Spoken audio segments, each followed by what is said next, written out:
तमाम देखने वालों को अस्सलाम वालेकुम। इस मरतबा जो टॉपिक मैंने चुना है उसकी एक बड़ी वजह यह है कि पिछले चंद रोज़ में जिस तरीके से मैंने डेवलपमेंट्स होती हुई देखी हैं पार्लियामेंट के ऐवानों में, और बड़ी हद तक जिस तरीके से कानून के ऊपर बातचीत की जाती रही, मुझे यकीनन बड़ी हैरत हुई कि हमारे जो सियासतदान हैं वो अदलिया और इससे जुड़ी कानून साजी के ऊपर बहुत ही ज़्यादा संजीदा नज़र आते हैं। हुकूमत ने पिछले एक हफ़्ते में जिस उजलत के साथ supreme court rules and procedure bill को मंजूर किया है, मेरा ख़्याल है इसकी माजी में कोई मिसाल नहीं मिलती है। और हमने देखा कि सिर्फ 2 रोज़ के अंदर बड़ी एफिशिएंटली ये बिल दोनों ऐवानों से मंजूर होकर सदर साहब की टेबल पर जा चुका है। अब ये एक अलग सवाल है कि सदर साहब कितने दिन लेते हैं, आया वो इसमें डिले करते हैं या फ़ौरन से इस बिल को मंजूर कर देते हैं, ये एक अलग डिबेट है। लेकिन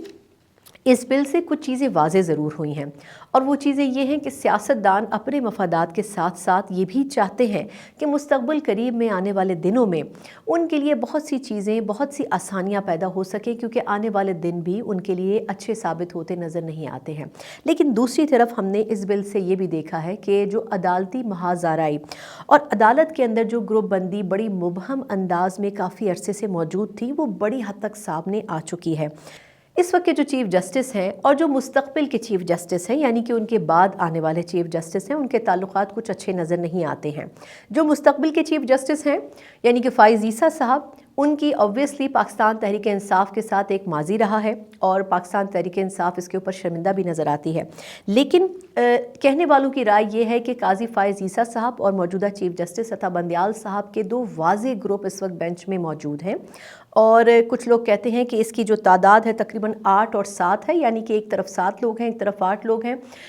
लेकिन मेरी अपनी अदना राय ये है कि शायद फ़ाइज़ ईसा साहब की तरफ जो तादाद है वो ज़्यादा हो चुकी है, और अता बंदियाल साहब जो है वो अब अक़लियत में जाते हुए नज़र आ रहे हैं। इसलिए कि पिछले 3 रोज़ से हम जिस तरीके से फ़ैसले देख रहे हैं और उसके ऊपर जिस तरीके से जवाबात आ रहे हैं,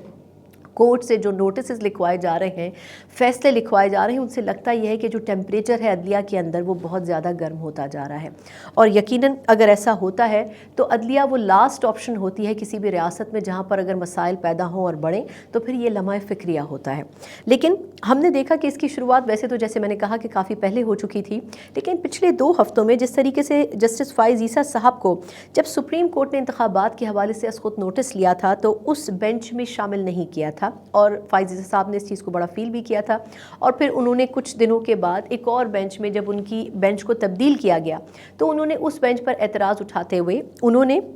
और इसके अलावा याया आफरीदी साहब ने एहतजाजन ये कहा था कि हम हेयरिंग्स नहीं करेंगे। लेकिन इसके साथ साथ उन्होंने सिर्फ यही नहीं कहा था, बल्कि ये भी कहा था कि जी जो बेंच की तब्दीलियाँ की जाती हैं और बेंच जो बनाए जाते हैं, इसका आखिर तरीक़ाकार क्या है। और जो रजिस्ट्रार सुप्रीम कोर्ट है उनसे पिछले साल अप्रैल में इस हवाले से इंक्वायर किया गया था, लेकिन 1 साल गुजरने के बावजूद भी रजिस्ट्रार साहब उनको जवाब नहीं दे सके थे, और मेरी इत्तलात के मुताबिक अभी तक जवाब नहीं दे सके हैं। इसका मतलब ये है कि जो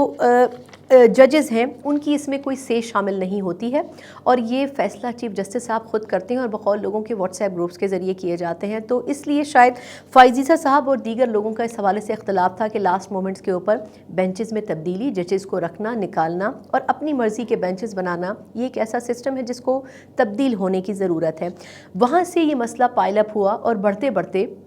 इसमें बहुत सी चीज़ों ने इजाफा किया। स्पेशली जो इंतखाबात के हवाले से केस था, उसमें जो इख्तलाफी नोट मंसूर अली शाह साहब और दीगर लोगों ने लिखे, और उसके बाद पहले ये डिबेट की गई कि 4-3 का फ़ैसला है, फिर डिबेट की गई कि 3-2 का फ़ैसला है। मैं इसमें इसलिए नहीं जाती क्योंकि बहुत से लोग इसके ऊपर गुफ्तगू कर चुके हैं और बहुत से लोग देखने वाले इसको अब समझ भी चुके हैं। लेकिन कुछ चीज़ें इंपॉर्टेंट ज़रूर हैं। कुछ रोज़ पहले जस्टिस फ़ाइज़ ईसा साहब के पास एक केस मौजूद था और 2-1 से उन्होंने इसका फ़ैसला दिया था। केस ये था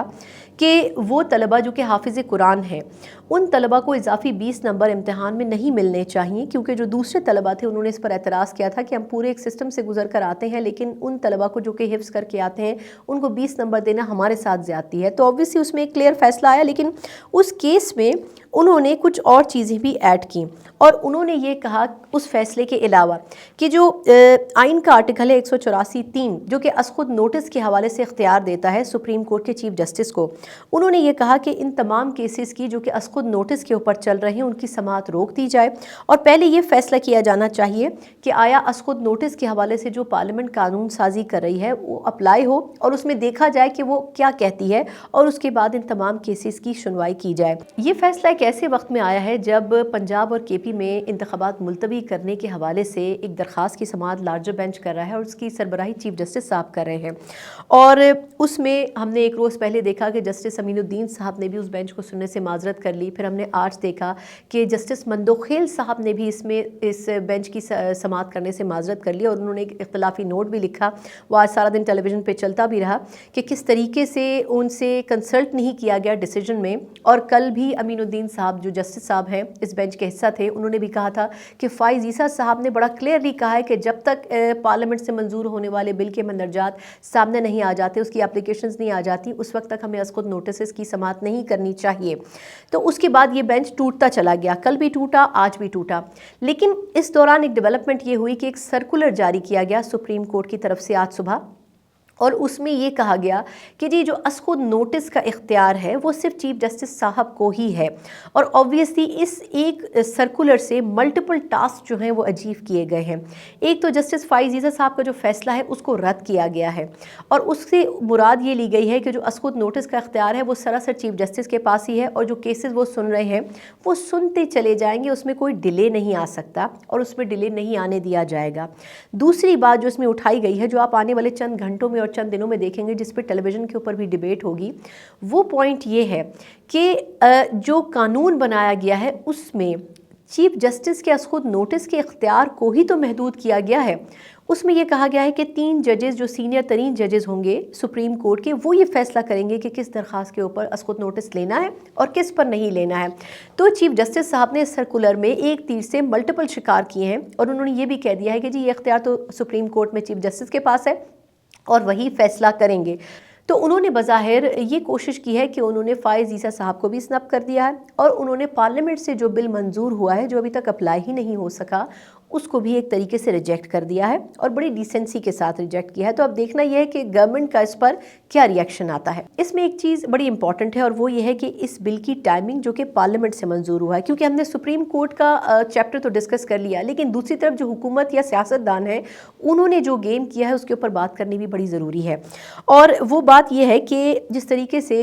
हमारे सदर साहब कह रहे हैं कि जी इसकी टाइमिंग बड़ी कंट्रोवर्शियल है, बिल्कुल उसी तरीके से जो मौजूदा चीफ जस्टिस साहब हैं उनके सो मोटो के इख्तियार को आप कंट्रोल तो कर रहे हैं, लेकिन एक और इम्पॉर्टेंट चीज़ इसमें यह है कि जो मुस्तकबिल के चीफ जस्टिस हैं यानी कि जस्टिस फ़ाइज़ ईसा साहब, क्योंकि उन्होंने अता बंदियाल साहब के बाद टेक ओवर करना है, वो एक बड़ा मुनसिफाना और शफाफ करियर रखते हैं और वो किसी के प्रेशर में भी नहीं आते, यही सुना गया है उनके हवाले से।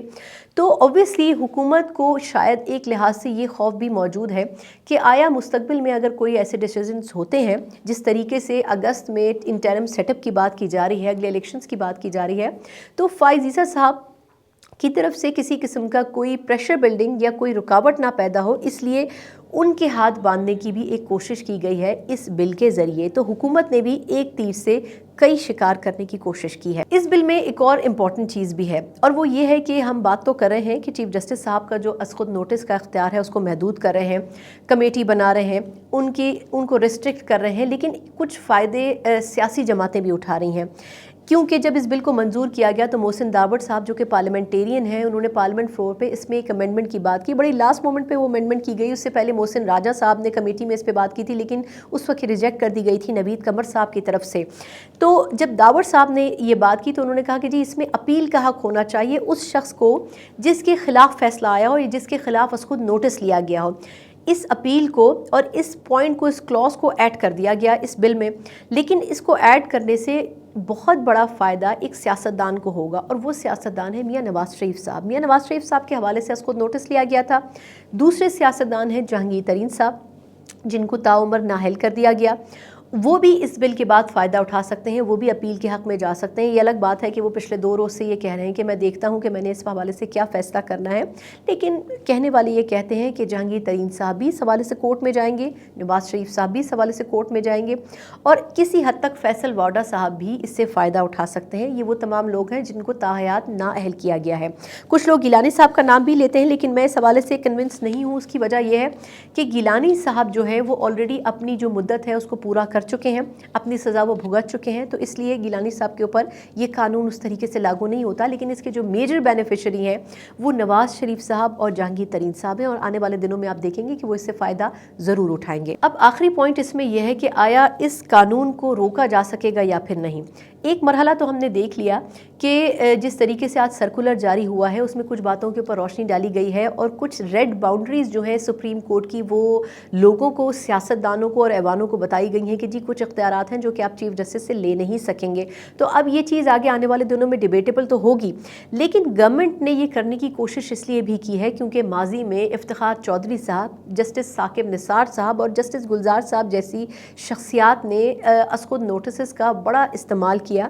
कुछ ऐसी जगहों पर भी किया जहाँ पर असखुद नोटिस का सवाल ही पैदा नहीं होता था और ऑब्वियसली वो उस वक्त की हुकूमतों के लिए बड़ा मुश्किल वक्त रहा। लेकिन सवाल ये भी छोड़े जाती हूँ मैं कि जो उस वक्त की हुकूमतें थीं उन्होंने आया इस लेजिस्लेशन के ऊपर अमल दरामद करने की कोशिश क्यों नहीं की, ऐसी कोई कानून साजी करने की कोशिश क्यों नहीं की? इसकी वजह यह है कि उस वक्त ऐसे मफादात नहीं थे जो कि स्टेक्स पर लगे थे। इस वक्त ऑब्वियसली नून लीग के कुछ मफादात हैं, आने वाला इंतखाब, उस हवाले से कानून साजी होनी है। इलेक्टोरल रिफॉर्म्स के अलावा जुडिशल रिफॉर्म्स जो हैं वो अनकरीब हम होते हुए देखेंगे और इसके अलावा इकोनॉमी के हवाले से भी चार्टर ऑफ इकोनॉमी जो है वो भी टेबल पर मौजूद है डिबेट के लिए। फिर खान साहब क्योंकि बात कर चुके हैं कि वो अब मुज़ाकरात के लिए भी तैयार है, तो अब कुछ मेजर रिफॉर्म्स जो है वो इस वक्त के सियासतदान करने जा रहे हैं और ऑब्वियसली उसके लिए कंसेंसस बड़ा इंपॉर्टेंट है। तो उसकी शुरुआत अदलिया से तो की गई है, लेकिन अदलिया से जिस किस्म का आज जवाब आया है उसके बाद अब देखना यह है कि आया वाकई अदालत के अंदर अंदरूनी तौर पर जो खिचड़ी पक रही है, क्या सियासतदान हमारे उस खिचड़ी को खा सकेंगे और अपने दस्तरखान पर ले जा सकेंगे,